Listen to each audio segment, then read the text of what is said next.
So, can I ask one of the surgeons to take it up? Um, are we looking at today compartmental resection in any scenario, or is wide excision acceptable across all sites? And remember, we are talking here about limb adult soft tissue sarcomas mostly. We will have some discussion about pediatrics as well. So, coming to the first, this thing, compartmental versus wide excision in the advent of radiotherapy, recent data all shows that the wide excision with angiography, the local recurrence rates are almost similar to compartmental resection. So, in the present era, wide excision would be the accepted standard. Second would be the adequate margins of excision.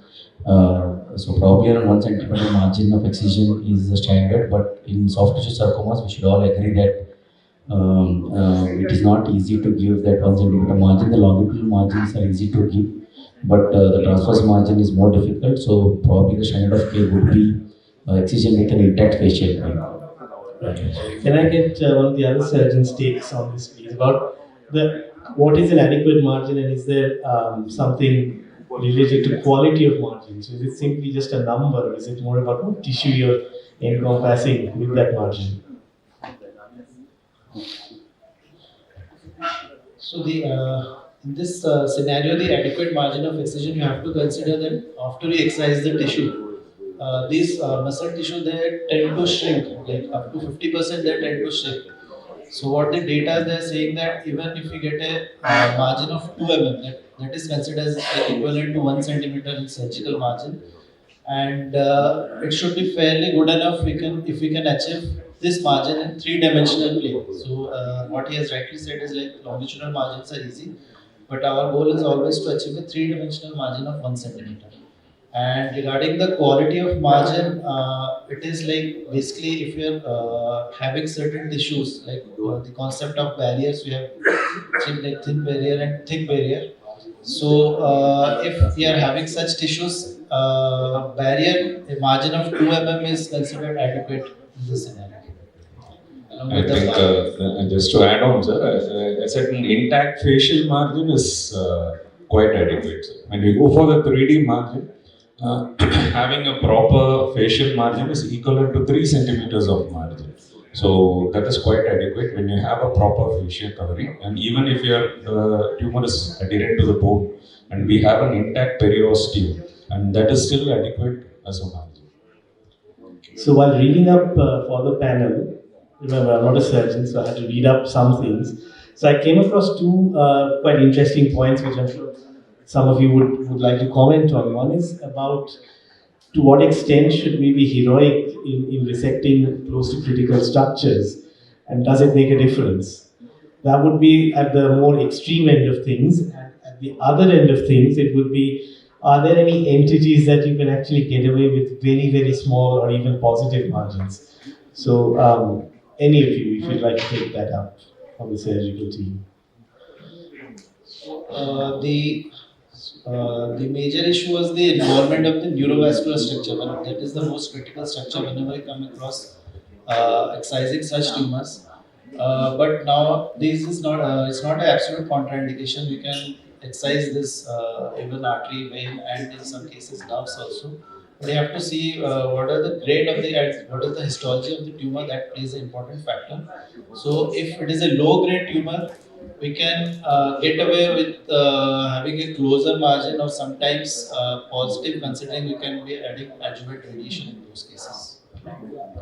Right, so came across this one, which is myxoid liposarcoma, that we can apparently get away with smaller margins.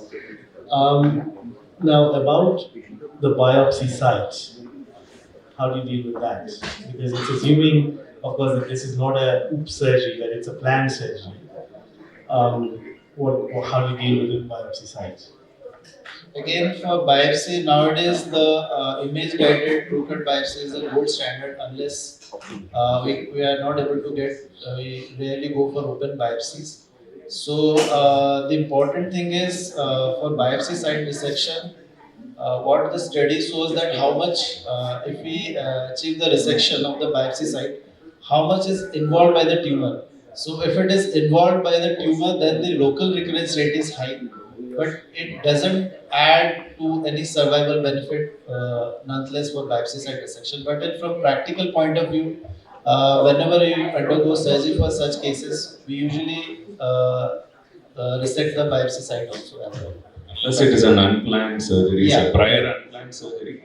Most planned surgeries, if you are going for a guided biopsy, we do try to excise the biopsy site, sir. And what about if it is one of those that turns up from the periphery having had? Yes, sir. And sometimes we do get that kind of this, sir. And if it is, we do try to resect that, sir, because most of the times, whenever we have unplanned surgeries, the fields are contaminated. The most of the planes are contaminated. So we do try to excise that. We do try to incorporate. Obviously, what will happen is we'll end up with we'll require some soft tissue coverage or some plastic surgery, reconstructive work would be required whenever such unplanned surgeries are there. Sometimes we do get CT guided biopsies done from not from the planned incision site. So probably they would have been posterior to the tumor or wherever the incision site is far away from the incision site. At that times, we have avoided surgeries. We have avoided trying to resect them. And can I ask again, the surgeons, do any of you use a frozen section, or what is your view on using frozen section for margins? If it is available, yes, sir. If it is a very close margin, we do try to get a frozen section. But it is in our setup, it is not available always. So that is a slight problem. Right. So, so we've looked at obviously doing upfront surgery, but there are going to be situations where you have unresectable disease, and the options include some form of neoadjuvant treatment, and less, I suppose, successfully if you just give medical radiotherapy. So we're going to look at neoadjuvant chemotherapy first, and where, Dr. Mohapatra, if I can ask you, where do you want to look at giving neoadjuvant chemotherapy? Would you differ in your opinion from what we put up here? I think sarcoma is actually discussion between the surgeon, radiation, and medical oncologist. Actually, if it is surgeon is quite confident in operating, then there is no question of neoadjuvant. Then if it is there is especially limb sarcoma, there is a high chance of amputation. There is actually either you can give neoadjuvant chemotherapy, but response to chemotherapy is only 10 to 20%. It's not much. You can give neoadjuvant radiation also, but still the response is around 10%. Except mixed liposarcoma, which are more radiation sensitive, they can do better when you give radiation. But there is nothing, ideally, we don't have the facility. These are giving chemotherapy with heating actually, external heating. That they give a good response actually, especially in limb sarcoma or perfusion, perfusions, those things we don't have any. And do you have any take on choice of agents? There are a lot of trials of histology-directed chemotherapy and hypophosphamide adramycin, but hypophosphamide adramycin still is the choice. I think a little bit what trials we have, the histology-based therapy doesn't hold over the hypophosphamide adramycin or epinephrine adramycin. Yep. So we can see on this slide that. This is a randomized trial which looked at using customized chemotherapy based on histology versus the usual Doxor and IFOS. And I think we conclude that Doxor and IFOS should remain the standard regime. Now, obviously, the main area for neoadjuvant treatment is in pediatric sarcomas, and that's where Preetham comes in. So, can you tell us about the standard of care and about the emerging evidence? So in pediatric limb sarcoma, as far as the soft tissue sarcomas are concerned, we predominantly see alveolar form of rhabdomyoid sarcoma, and then different grades of non-rhabdomyoid sarcoma or soft tissue sarcomas. So as far as RMS is concerned, if the surgery can be done in a non-mutilating way with a negative margin, then only upfront surgery is kind of endorsed. Otherwise, the standard of care is to administer neoadjuvant chemotherapy, which is based on alkylator, actinomycin, and vincristine. And typically, after 10 to 13 weeks of neoadjuvant, we go for local therapy. As far as NRSTS is concerned, non-rhabdomyosarcoma sarcoma group of tumors are concerned, as I mentioned, IFOS doxo remains the standard of care for neoadjuvant for all high-grade NRSTS. And I was just looking at this one. There is apparently some work going on with combining targeted therapy with chemo, especially in peds. What's your take on that?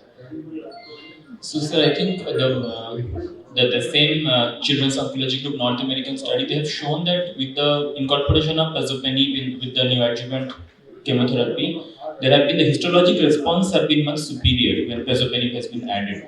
But there was overall no survival benefit between the pazopanib versus no pazopanib arm. So as of now, there is no consensus whether to routinely include this. I think we need more data to comment more concisely on this. So we were just referring briefly to the use of neoadjuvant chemoradiation. And Jyotirup, you tell us when you want to look at using chemoradiation on a neoadjuvant basis. What do you think are the advantages or disadvantages of using neoadjuvant treatment? Yeah, in the tumor board, generally we'll take up the case, and at the beginning, if it looks like that initially it is an inoperable tumor, then we will consider for neoadjuvant chemoradiation. So in this specific study, it was 3 cycles of chemotherapy followed by radiation assessment, followed by surgery, followed by 3 more cycles of chemotherapy. But what the study showed was that the grade 4 hematologic toxicity was significant. So we have to be very careful when we pick up patients for neoadjuvant chemoradiation. But what about the radiotherapy toxicities? What has been your experience? Have you used it in patients?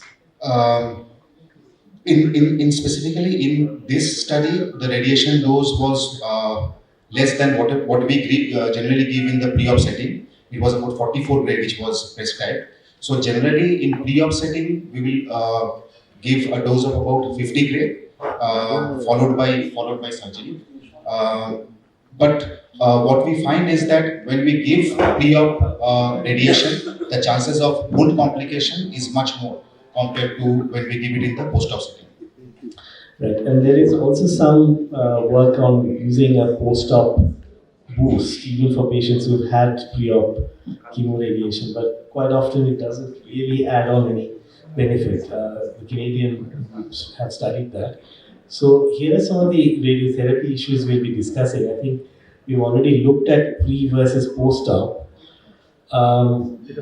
But I mean, just for the attention of the surgeons, who obviously are the majority of the audience, why do we want to use pre-op radiotherapy? Remember, this is only commonly used in rectum and to a lesser extent in esophageal cancer.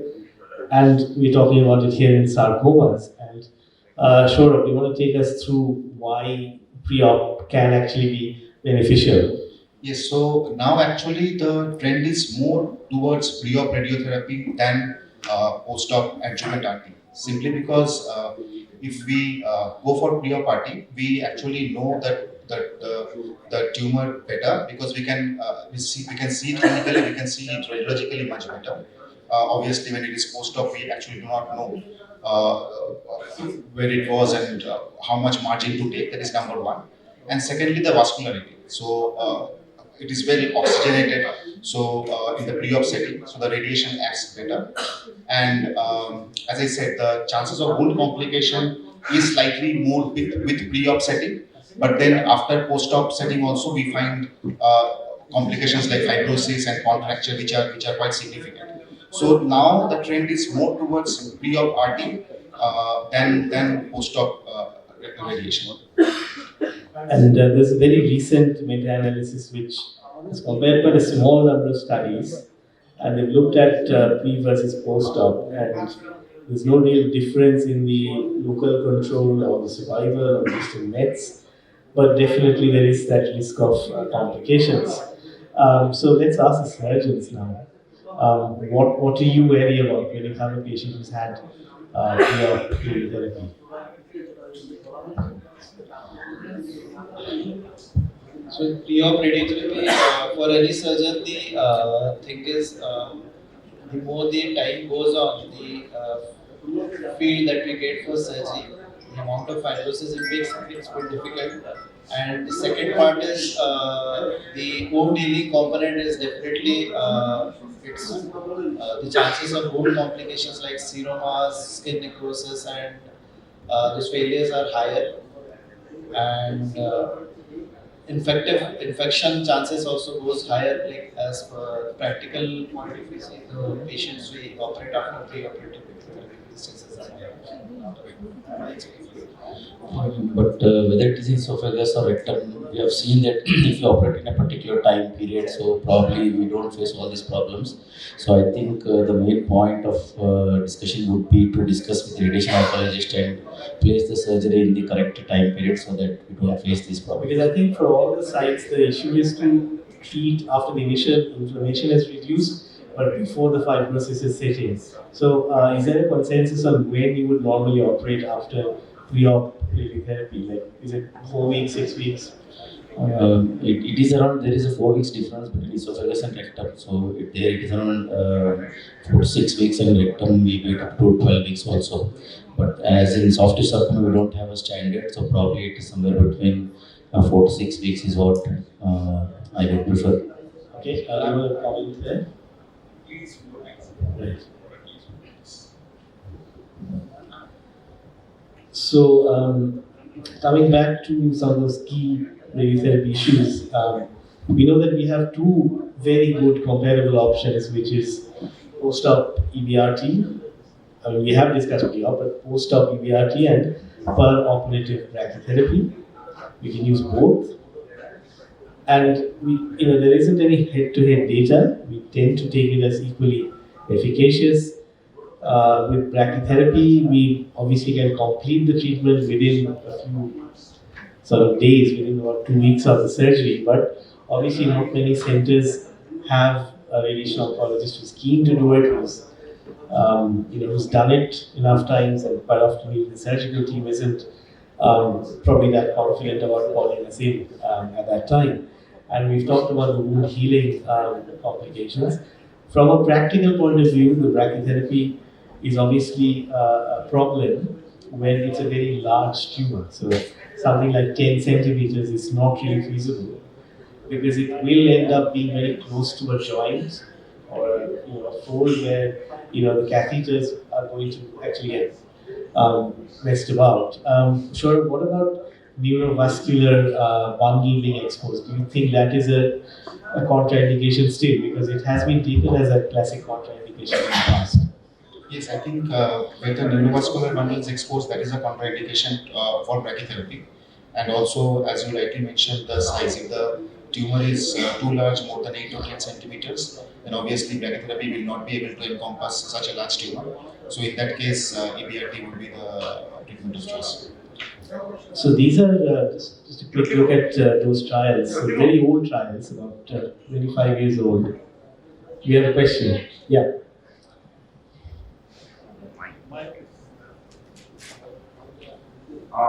I practice brachytherapy, and I think it's the safest technique for surgery. And easiest. And it's the best way to save any limbs, especially growing joints. Dr. Pritam will agree, I think, for that. And it's a very easy procedure. We have tried out intra-op insertion also, but we had found out that due to the edema and all, during the post-op reconstruction, it was a problem. So we have now prefer it, we doing it post-op implants. So the surgeons actually put the surgical some catheters or something to demarcate the region which I radiate, and that we can implement according to that. I think sarcoma for sarcomas brachytherapy, there is no head-on trial because nobody practices it. But it is the better way than doing anemia. It's my opinion. That's very well put. As I just said, not many people are doing it, so you're one of the people who are. So EDRT, we know that it improves the local control. It's a highly significant decrease in local recurrence for high grades, and even for the low grades. In both, there is no difference in the overall survival, and that's broadly the same with the brachytherapy as well. So, just to remember that these are very well established trials, and this is evidence that we're using on a day-to-day basis. But can I just set the cat among the pigeons and ask one of the surgeons, and then all the others as well, are there any situations where you would not give adjuvant treatment for a high-grade soft tissue sarcoma? We know that for low grade, if it's a small tumor, it's not really going to make a difference. But high grade, is there any situation where you would maybe skip it?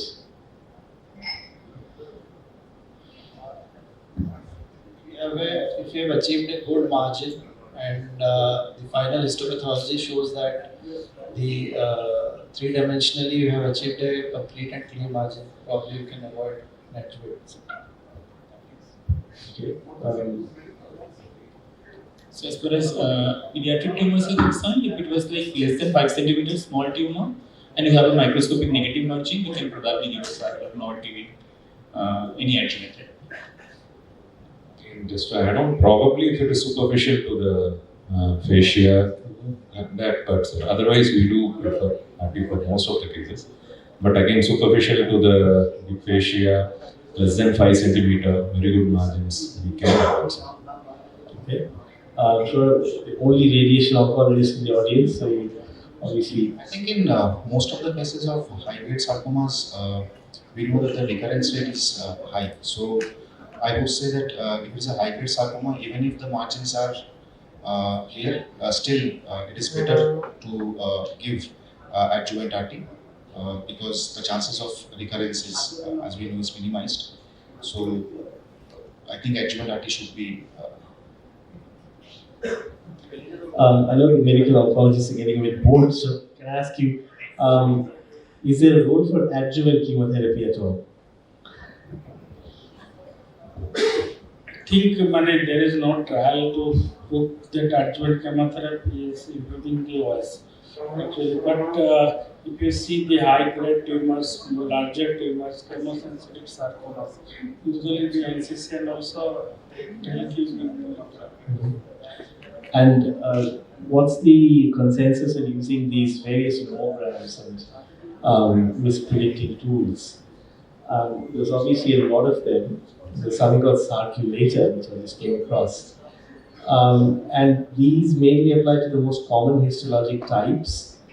And people for chemotherapy would be probably those with a 10-year predicted overall survival of less than 60%.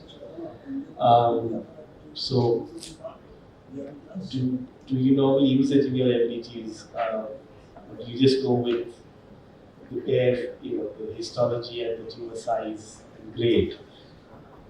Because there are many different combinations used in the nomograms. We usually go with the post-operative histological findings, and based on that we base our actual treatment. Maybe others? Right now, we have not been using this, so I have to. So, the audience, are any of you using the nomograms? It's very interesting because every so often we have these being published, but nobody seems to be using it. No. I should. I feel guilty about it, but I should. Actually, other than breast, I don't think we follow any nomogram. Sometimes lost it. Sometimes prostate, right? But sarcomas, I don't think anybody Anybody is doing. One more point of contention here is that most of the nomograms have quite a number of entries which have to be made, the details which we need. So probably in peripheral centers, we don't get that much details even from pathology. So there are some logistic issues and some other pertinent problems which we face in peripheral centers. So probably depending on the subsite, as in breast it was discussed that most of us do use. But we have to see what details are needed in those mammograms and probably we'll be able to get it into the operating settings. Second thing is the number of cases. If we see a lot of breast cases as compared. I agree that many will agree that we don't see that much of soft tissue sarcoma cases.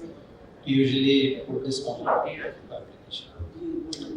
So the reason why we have to be careful about obviously using any adjuvant treatment is that there are going to be problems with radiotherapy as well. Dermatitis and fibrosis, even contracture, we kind of tend to accept, but definitely not the three down below. Fractures are going to be difficult for a patient to accept. If you're going for limb salvage, they don't want to end up with a useless limb, and there is a real risk of second malignancy. So, Saurabh, do you want to say something about that? So fracture is something which we generally do not encounter, but then we have the parameters which when we are planning we have to maintain, like the mean dose and the maximum dose should not exceed a certain value, and obviously the volume receiving 40% should not exceed a certain value. But in my practice, I have not seen because of radiation induced fractures in post-op settings. But then we have the parameters which has to be respected when we are planning. And of course, with modern radiation or radiotherapy techniques, we actually have the chance to spare the bones a bit better. Obviously, they're more important for non-limb situations like parameningeal sites for RMS, where we've got a very complex tumor volume, not such a complex tumor volume for the extremities, but you are able to spare the bone. However, while with conventional radiotherapy, you're only treating maybe a section of the limb, but with conformal, you're only shooting beams right through.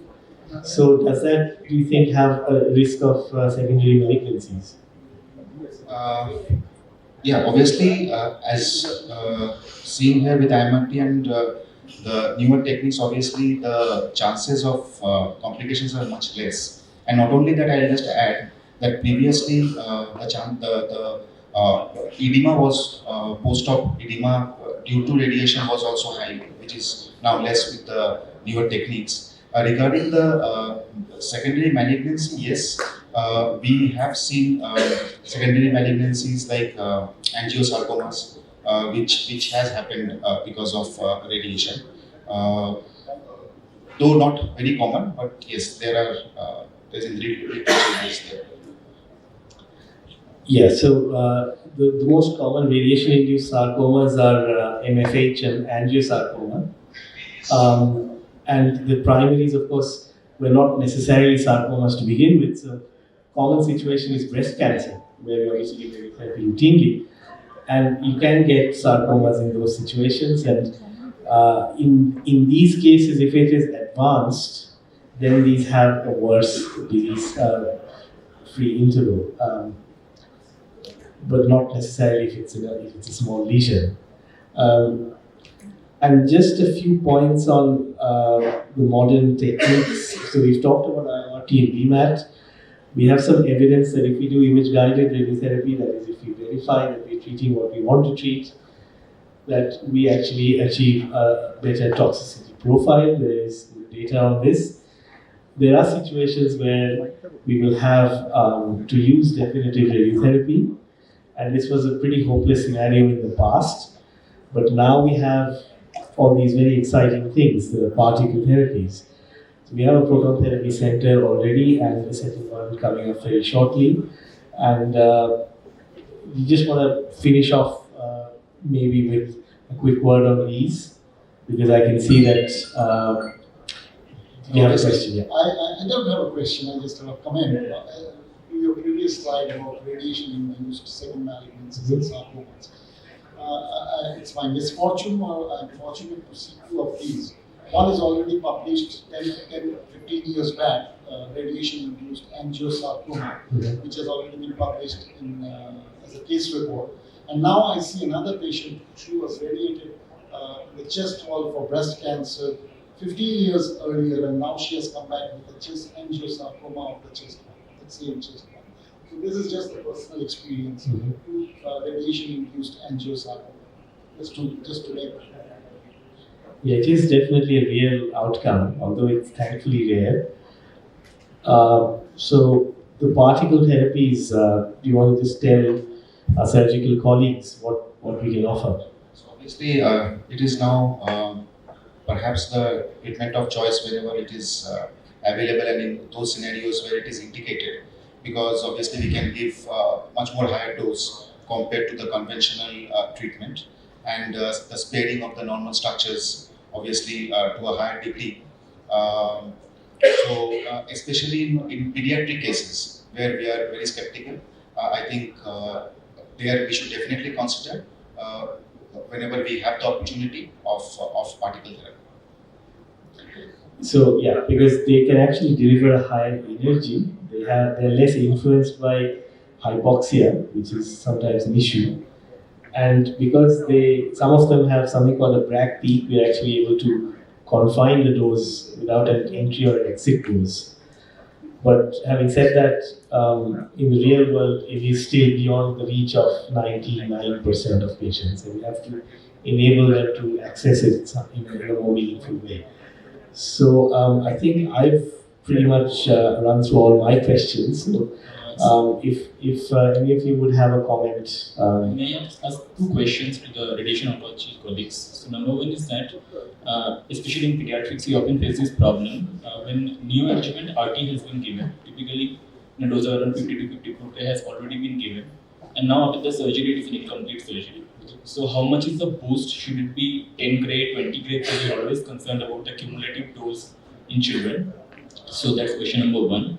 And second question is there any evidence of fractionation technique, like in standard fractionation versus hyperfractionation? Is there any benefit with hyperfractionation, either in neoadjuvant or adjuvant RT? Right. So just to take up those myself, and I will ask the people in the audience as well. So I think for pediatrics, the issue was about compliance. So obviously, the regimes were quite brief, and some of them were hyperfractionated, although not for RMS, but in the past when we used to treat retinoblastomas, that was a hyperfractionated regime. So I don't think hyperfractionation has been explored because it would be very difficult logistically. And as far as a post-op boost is concerned, I think the Canadian group had worked with it, Brian O'Sullivan's group, and they said that there wasn't any benefit. So that's a situation where we got significant residual disease after pre-op treatment. That would be a situation where probably further radiotherapy wouldn't help. Would any of the other radoms in the audience like to take this up? Shopindu and Kaji, if you can take it up. For brachytherapy, I think we do hypofractionation because we generally give BID treatment around 5 to 6 grades per fraction. So we can end up the treatment within 1 week, where for external beam radiotherapy it takes around 6 weeks, which is, I think, beneficial for pediatric or any patients as such.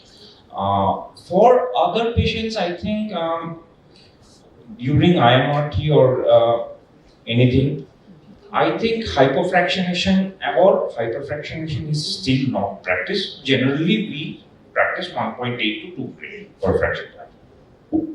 Yeah, for pediatric brachytherapy in sarcoma and pediatric patients, the PMH has a long series of their experiences. It's absolutely without any significant toxicities. The main challenges of giving BRT to the pediatric patient is to keep the patient lying on machine. This is very challenging. And every setup doesn't have any boil separators or daily anesthesia setup, so this is quite challenging. So brachy should be beneficial for those patients. Yeah, that's a good take-home point that brachy has some very practical implications in terms of time frame and logistics. So we are at the end of the panel discussion. Thank you to all the panelists for bearing with me.